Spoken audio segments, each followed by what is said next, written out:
Greetings and welcome to the poster presentation for Partnering in Palliative Care. I am Justin Porter. I'm a paramedic and an RN, and I'm joined by Dr. Raleigh Bowden. So, our project is focused on creating a palliative care service in a rural county in Washington State.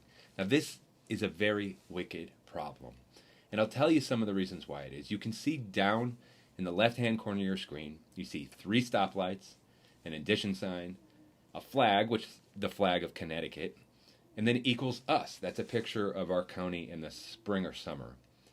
The reason that is so is because we are a landmass the size of Connecticut, yet we only have 3 stoplights. So you can imagine how rural and large our county is.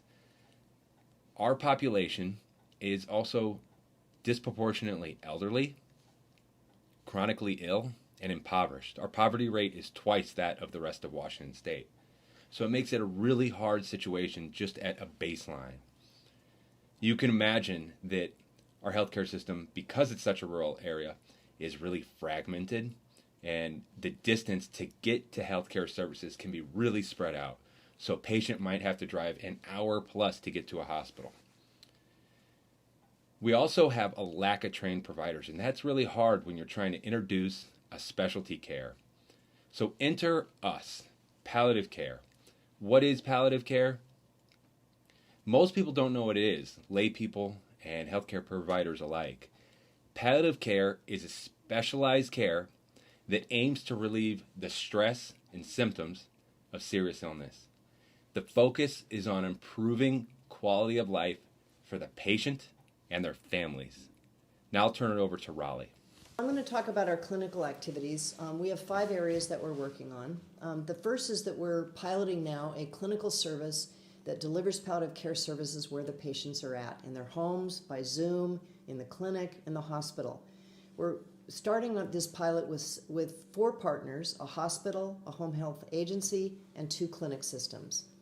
We're also collecting data, and thus far we've been able to show that both patients and caregivers and the providers referring patients to us are experiencing high satisfaction. Our second goal is financial sustainability. We're really excited that we've been able to secure a couple of additional grants to fund our work, and we're working on reimbursement strategies to include billing, where we hope we'll be able to recoup approximately 50% of the cost of our program.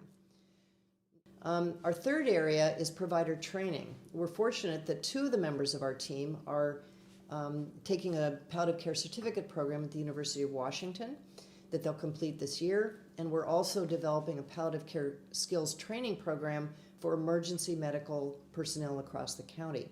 Our goal is to provide advanced care planning for our patients across Okanogan County, and to do that, we're recruiting volunteer facilitators, which will help make this part of the program independent from our leadership group.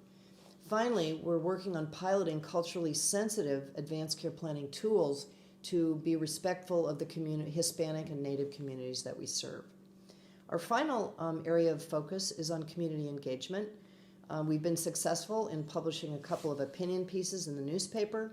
We're creating some really short and often funny educational videos, both for providers and for patients.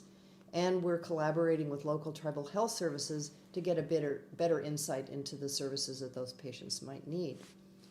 We have 3 next steps. The first is to work closely with our largest partner, who will provide us an administrative home that will make it easier to bill and use a common electronic medical record. The second is to continue to develop primary palliative care skills amongst primary care providers to support the work that we can do as a specialty service. And then finally, we'll continue to work on our goals for financial sustainability.